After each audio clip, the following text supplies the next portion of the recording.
So, class first year, this is the next point of your chapter number 4 of business studies, business services. तो business services में आपने कल पढ़ा था जिसमें नंबर 1 पे आता है बैंकिंग, राइट? बैंकिंग होता है ना, बैंकिंग सर्विस प्रोवाइड करवाते हैं और ट्रांसपोर्टेशन, वेयर हाउसिंग, कम्युनिकेशन, है ना, ऐसे बहुत सारे और चीज़ें हैं जो सर्विसेज प्रोवाइड कराते हैं। तो अब ये सेक्शन स्टार्ट होता है आपके चैप्टर में, जो एनसीईआरटी इसको ऐड करता है, बैंकिंग को पढ़ाना शुरू करता है। ठीक है, तो बैंक्स जो एक नॉर्मल वर्ड है बैंक, आपने सबने देखा होगा और उसको एक्सपीरियंस किया होगा अपने पेरेंट्स गार्जियंस के साथ, या खुद आप कभी बैंक्स में और एटीएम्स को यूज़ करने के लिए जाते होंगे। तो बेसिकली बैंक क्या है ना? जैसे क्रॉथर कह रहा है कि bank is a dealer in debts his own and others. ये उसका विचार है, ऐसा वो कह रहा है। अगर आप बहुत ही बेसिक मीनिंग में जाएं तो बैंक्स क्या करते हैं या क्यों बनाए गए? सरप्लसेस लोगों के पास मीन्स काफ़ी सारे होते हैं। इंडिया में उस टाइम पर बैंकिंग जो है वैसे इंस्टीट्यूशनल नहीं थी, इंस्टीट्यूशनल बैंकिंग नहीं होती थी। इंडिया में बैंक्स वैसे नहीं होते थे, लैंडर्स होते थे जिनके पास पैसे हो काफ़ी ज़्यादा हैं, तो वो लोगों को उधार देने का काम करते थे, ब्याज पर इंटरेस्ट लेते थे वो उसका, और लोगों को ब्याज पर पैसा उधार में दे देते थे। यूरोपियन सिविलाइजेशन ने जब देखा कि लोगों के पास खुद से ही इतना पैसा नहीं है, तो उन्होंने एक इंस्टीट्यूशंस खड़े किए, है ना। कुछ जो बड़े इंडस्ट्रियलिस्ट थे उनमें से उन्होंने ही अपना एक ऐसा ऑफिस तैयार किया कि जिनके पास सरप्लस है, मीन्स ज़्यादा पैसा है, वो अपने घर पे रखना चाहते नहीं हैं, चोरी हो जाने का ख़तरा होता है, या उसको वो सेफ़ देखना चाहते हैं, तो वो हमारे पास उसको जमा रख सकते हैं। समझ में आया? एक ऑफिस, एक तरीके का एक इंस्टीट्यूशन कि आप आइए, हमारे पास वो पैसा जो आपके पास एक्स्ट्रा है आपके बिजनेस का या सर्विस का या जिस भी चीज़ से, वो हमें हमारे पास सिक्योर रख दीजिए, उसकी ज़िम्मेदारी हम ले लेते हैं। जब भी आप चाहते हैं ड्यूरिंग द डे टाइम, तो आपको वो पैसा वापस कर दिया जाएगा। ठीक है, तो जिनके पास भी ज़्यादा पैसे थे उन्होंने वो जमा करवाना शुरू कर दिया।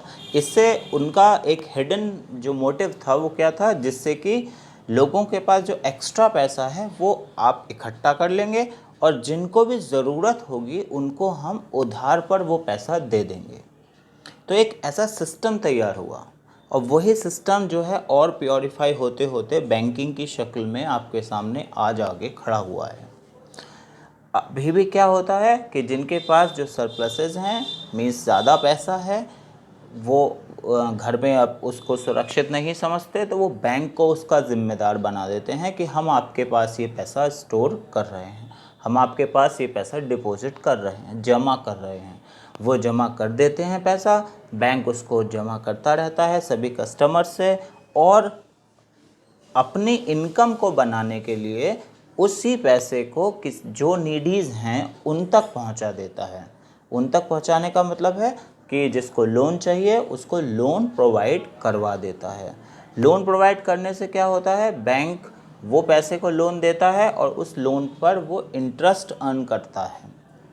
ठीक है, जिसने भी लोन लिया है उस बैंक उससे इंटरेस्ट कमाएगा। ठीक है, तो ये बैंक की एक इनकम होगी, क्योंकि आप जब उसे पैसा डिपॉजिट कर रहे हैं, उसको रखने के लिए दे रहे हैं अपना पैसा बैंक को, तो आपका पैसा आपने दे रखा है, तो आपको इंटरेस्ट मिलता है ना उस बात का कि एक हमारा पैसा आपके पास है, आप इसको रखने का, आप इसको यूज़ करेंगे या कुछ भी नहीं करेंगे, कुछ भी करिए, तो उसका आप इंटरेस्ट चार्ज करेंगे। तो कस्टमर जो डिपॉजिट करता है उसे इंटरेस्ट रिसीव होता है ना, और कस्टमर जो लोन रिसीव करता है, जो लोन लेता है बैंक से, जो लोन बैंक उसको देता है, उस पर वो इंटरेस्ट पे करता है।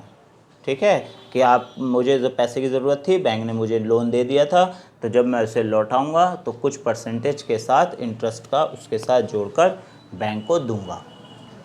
तो इस तरह से बैंक जो है वो सरप्लस से नीडी का साइकिल पूरा करवा लेता है। एक तरफ सरप्लस है जिसके पास ज़्यादा पैसा है, एक तरफ नीडी हैं जिनके पास नहीं है, जिनको ज़रूरत है पैसे की बिजनेस करने के लिए या किसी और काम करने के लिए, और तो बैंक उन दोनों के बीच में खड़ा हो जाता है।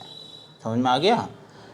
सरप्लस बैंक, देन नीडीज रिटर्न करेंगे बैंक को, बैंक हमेशा तैयार खड़ा है, मीन्स उतना डिपॉजिट वो अपने पास रखता है कि वो अपने जो डिपॉजिटर्स हैं उसके, जिन्होंने जमा किया था पैसा, उनको रिटर्न कर सके। ठीक है, तो ये सिस्टम बैंकिंग का ऑल ओवर द वर्ल्ड चलता है। अब इसमें ये तो ये सबसे कॉमन सिस्टम है, कमर्शियल बैंक का सिस्टम है ये, है ना, एक कमर्शियलाइजेशन जो कहा जाता है, वो ये उसका सिस्टम है। अब इसमें बहुत सारे और कैडर्स बन गए हैं कि अलग अलग तरीके के बैंक्स बन गए हैं, जैसी जैसी ज़रूरत गवर्नमेंट्स को लगी उन्होंने वैसे ही इंस्टीट्यूशंस खड़े कर दिए, मींस बैंक्स खड़े कर दिए। ठीक है, अब ये मिस्टर वाइट कुछ कह रहे हैं, इनकी एक सेंटेंस में सुन लेते हैं। Bank is a manufacturer of credit, credit का मैन्युफैक्चरर है वही, वो बनाता है, ठीक है। And a machine for facilitating exchange, ठीक है, और एक्सचेंज को भी फैसिलिटेट करता है, मीन्स पैसा एक जगह से दूसरी जगह ट्रांसफ़र होने, जिसको मैं कह रहा हूँ ना वो सर्किल पूरा करता है। सर्किल पूरा करने का क्या मतलब है कि सरप्लस से बैंक तक, बैंक से नीडी तक, नीडी से फिर सरप्लस तक, सरप्लस से फिर बैंक तक, ये एक सर्किल जो है चारों तरफ से चलता रहता है, ये बैंकिंग है, राइट।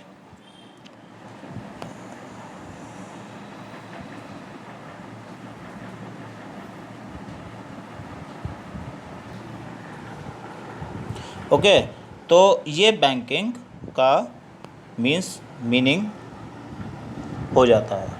ठीक है, तो बैंक्स क्या कर रहे हैं? A bank refers to an institution which deals in money and credit, which deals in money, money में डील करता है, एंड क्रेडिट्स में, दोनों चीज़ों में, मनी एंड क्रेडिट में। मनी इसको बोल रहे हैं जो डिपॉजिट्स होते हैं, और क्रेडिट जो उधार पे पैसा लोग बैंक से ले लेते हैं। ठीक है, तो you can say like that bank is an financial institution that attract surpluses and provide to the needies, right? तो ये बैंकिंग है। अब देखो इसके काइंड्स क्या क्या होते हैं, कैसे ये टाइप पे काम करता है, किस टाइप पे।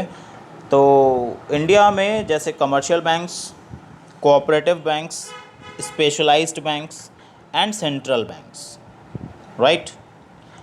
कमर्शियल बैंक्स मीन्स 1949 के बाद से इंडियन बैंकिंग रेगुलेशन एक्ट में इनको गवर्न किया गया, और इनका बेसिक जो अभी तक हम बात कर रहे थे वो कमर्शियल बैंक्स की थी।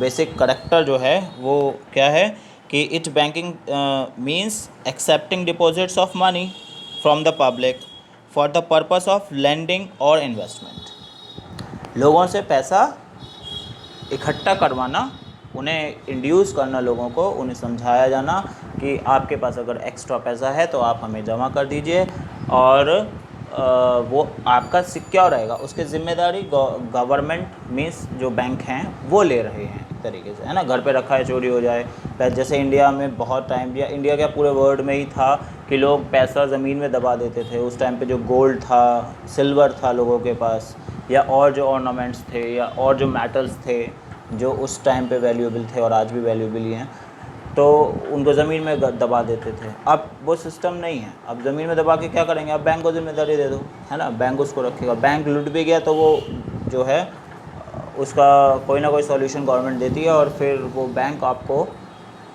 उस एवज पे पैसा वापस करता है। ठीक है, तो कमर्शियल बैंक्स यही हैं, क्या कर रहे हैं? डिपॉजिट लेते हैं।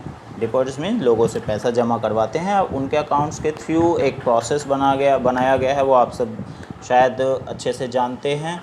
क्या जानते हैं कि बैंक्स में किस तरह से अकाउंट्स ओपन होते हैं, उनमें डिपॉजिट्स होते हैं, और वहाँ से फिर विड्रॉवल्स होते हैं, उन पे इंटरेस्ट चार्ज होता है। एक नॉर्मल आपका सेविंग अकाउंट चलता रहता है। ऐसे ही करंट अकाउंट होते हैं। करंट अकाउंट मीन्स जो बिजनेसमैन यूज़ करते हैं, ठीक है। इनमें जो विड्रॉवल की लिमिट्स हैं वो नंबर ऑफ़ लिमिट्स जो हैं इन अ डे वो ज़्यादा होती हैं, सेविंग में कम होती हैं। इसके बारे में आगे भी डिस्कस किया जाएगा, ठीक। तो फ़िलहाल अभी बात जो है मेन जानने लायक वो क्या है कि कमर्शियल बैंक्स क्या हैं। तो commercial banks means accepting deposits of money from the public for the purpose of lending और इन्वेस्टमेंट्स, ठीक है। प्राइवेट सेक्टर और फॉरेन बैंकिंग में दोनों तरह से पब्लिक जो सेक्टर है वो काम इनका करता रहता है ना। अगर आप एक जो वो टेबल बनाना चाहें तो कमर्शियल बैंक्स का मतलब स्केड्यूल्ड और नॉन स्केड्यूल्ड बैंक्स होते हैं। स्केड्यूल्ड में प्राइवेट सेक्टर बैंक आते हैं, पब्लिक सेक्टर भी आते हैं और फॉरेन सेक्टर बैंक भी आते हैं, ठीक है। तो इस तरह से कमर्शियल बैंक्स काम करते हैं। सबसे नॉर्मल काम जो बैंकिंग का है वो करने का मतलब होता है बैंक का कमर्शियल होना, जैसे PNB, SBI, bank of Baroda, Maharashtra bank और सिंडिकेट बैंक, बैंक ऑफ जो ओरिएंट ओबीसी है ना। तो ऐसे बैंक्स जो नॉर्मली आप अपने सिटी में देखते हैं वो सब मोस्टली कमर्शियल बैंक्स होते हैं, मोस्टली कमर्शियल बैंक्स हैं, ठीक है। आगे बात करते हैं कोऑपरेटिव बैंक्स। कोऑपरेटिव बैंक्स जो हैं वो स्टेट कोऑपरेटिव सोसाइटी एक्ट के थ्रू बनाए गए थे और इनका पर्पस था रूरल क्रेडिट को जनरेट करना, एग्रीकल्चरल फाइनेंस। एसबीआई का भी एक ब्रांच है अलग से, उसका जो एग्रीकल्चर सेक्टर के लिए ही एक ब्रांच बनाया गया है, एग्रीकल्चरस ब्रांच ही कहते हैं उसको, ठीक है, कृषि शाखा बैंक एसबीआई का। और भी सभी बैंक्स ने अपने अपने लिए जो है वो ऐसे कोऑपरेटिव बैंक्स बना लिए हैं जो रूरल एरिया में एग्रीकल्चरल फील्ड के लिए, एग्रीकल्चरल वर्क के लिए, एग्रीकल्चरल फाइनेंस को अरेंज करने का काम करते हैं, खेती के लिए उधार देने का काम करते हैं। समझ में आया? खेती के लिए उधार देने का काम करते हैं। आपकी ज़मीन पर लोन चाहिए, आपको ट्रैक्टर ख़रीदने के लिए लोन चाहिए, आपको उसकी सिक्योरिटी के लिए लोन चाहिए, आपको उसका इंश्योरेंस कराना है ज़मीन का या खेती का अपनी, या आपको पंप लगाया जाना है, बहुत सारे और हैं। क्रेडिट कार्ड जैसे गवर्नमेंट ने बनाया अभी, किसान सेवा योजना है, बहुत सारी और बहुत सारी पॉलिसीज़ हैं जो ऐसे बैंक्स जो हैं वो काम करते हैं एग्रीकल्चर के लिए, राइट। तो ये कोऑपरेटिव बैंक्स हैं, ठीक है। इसका एग्जांपल पे आप कह सकते हो कि एग्रीकल्चरल फाइनेंस के लिए डिज़ाइन किए जाते हैं। आगे चलते हैं तो इसमें आता है स्पेशलाइज्ड पर्पस बैंक जो हैं, स्पेशलाइज्ड बैंक्स हैं, ठीक है। स्पेशलाइज्ड बैंक इसलिए कह रहे हैं क्योंकि ये गवर्नमेंट के किसी, जैसे जो 5 ईयर प्लान्स चलते हैं गवर्नमेंट के, तो 5 ईयर प्लान में गवर्नमेंट डिसीज़न लेती है कि हम इस तरह से आगे के डेवलपमेंट का जो रास्ता है वो तैयार करने वाले हैं। तो उसमें फाइनेंस की ज़रूरत होती है ना, या उसमें जो लोन सिस्टम की ज़रूरत होती है, लैंडिंग की ज़रूरत होती है। तो बहुत सारी चीज़ों को ध्यान में रखते हुए गवर्नमेंट ऐसे इंस्टीट्यूशंस को फॉर्म करवाती है, स्पेशल पर्पस के लिए फॉर्म होते हैं, ठीक है। जैसे HDFC बैंक फॉर्म हुआ था, है ना, जैसे ICICI बैंक फॉर्म हुआ था, जैसे IDBI फॉर्म हुआ था, industrial development bank of India, तो इंडस्ट्रियल डेवलपमेंट है। ICICI है तो वो भी इंडस्ट्रियल क्रेडिट कॉरपोरेशन है, मींस वो इंडस्ट्रियल एरिया को, मींस ये जो बिजनेसेस कंपनीज चलती हैं, इंडस्ट्रीज चलती हैं, इनको लोन देने के काम करने के लिए बनाए गए थे बैंक्स। HDFC है तो हाउसिंग डेवलपमेंट फाइनेंस कॉरपोरेशन है, तो वो उसके लिए बनाया गया था। तो ये स्पेशल पर्पस के लिए है ना। इंडस्ट्रियल क्रेडिट है, या आप such as a foreign exchange bank होते हैं। फॉरेन एक्सचेंज मीन्स जो पैसा, अगर जो कंपनीज़ हमारी एक्सपोर्ट इंपोर्ट के बिजनेसेस कर रही हैं वो दूसरी कंट्री की कंपनीज़ के साथ बिजनेस करती हैं, तो वहाँ से पैसे को डॉलर से रुपीज़ में, या जो फ्रेंच है, अगर जो रूबल है या दिनार हैं, या कोई और करेंसी है दूसरी कंट्री की, है ना, यूरो है, उसको इंडियन करेंसी में, इंडियन करेंसी को उस करेंसी में, तो ये ट्रांसफ़र करने का मीन्स एक्सचेंज करने का काम बैंक्स करते हैं, और भी बहुत सारी लंबी लिस्ट है जो बैंकिंग में यहाँ पर इस पे ये जो बैंक हैं स्पेशलाइज्ड बैंक वो करते हैं। ठीक है, जैसे एक फ़ोटो बना दिया गया था industrial development bank of India का, ये भी जो है डेवलपमेंट बैंक है, ये काम करते हैं स्पेशल पर्पसेस के लिए। तो बैंक इस तरह से बनाए जाते हैं, राइट। अब लास्ट में आता है सेंट्रल बैंक। सेंट्रल बैंक आप सभी जानते हैं, that is RBI। RBI means reserve bank of India. You can say the controller of all banks, father of the all banks, है ना। कंट्रोल करता है, गाइडलाइंस देने का काम इसी के पास है। ठीक, आपने देखा होगा गवर्नमेंट कंपनी के अंदर में RBI आता है, और मीन्स ये जो हैं वो इंडिपेंडेंट बॉडी बनाई जाती हैं कि ये काम करेंगी गवर्नमेंट के अंडर में, लेकिन अपनी टीम के साथ, है ना। आपने पढ़ा था ना उस वाले चैप्टर में, नंबर 3 चैप्टर में। तो ऐसे ये RBI है। ठीक, they supervise, control and regulate the commercial banks. जितने भी कमर्शियल बैंक्स हैं उनको रेगुलेट करने, कंट्रोल करने और सुपरवाइज करने का काम करेंगे। And act as a government banker, एक गवर्नमेंट बैंकर की तरह से काम करेंगे। ठीक है, जैसे इंडिया में RBI सेंट्रल बैंक की तरह से काम कर रहा है। तो ये हो गए कौन, चारों बैंक्स, टाइप ऑफ बैंक्स। ठीक है, कमर्शियल बैंक्स और स्पेशल पर्पस के लिए जो बनाए जाते हैं वो बैंक्स, और सेंट्रल बैंक्स। ठीक है, फंक्शंस जो है लास्ट में पढ़ते हैं। तो ये इस तरह से ट्रीट होकर पूरे हो जाते हैं। ठीक है, कमर्शियल, कोऑपरेटिव, स्पेशलाइज्ड और सेंट्रल बैंक, राइट। तो these are all of this point. ठीक है, do you have any doubt? So you can comment me directly. Okay, thank you very much.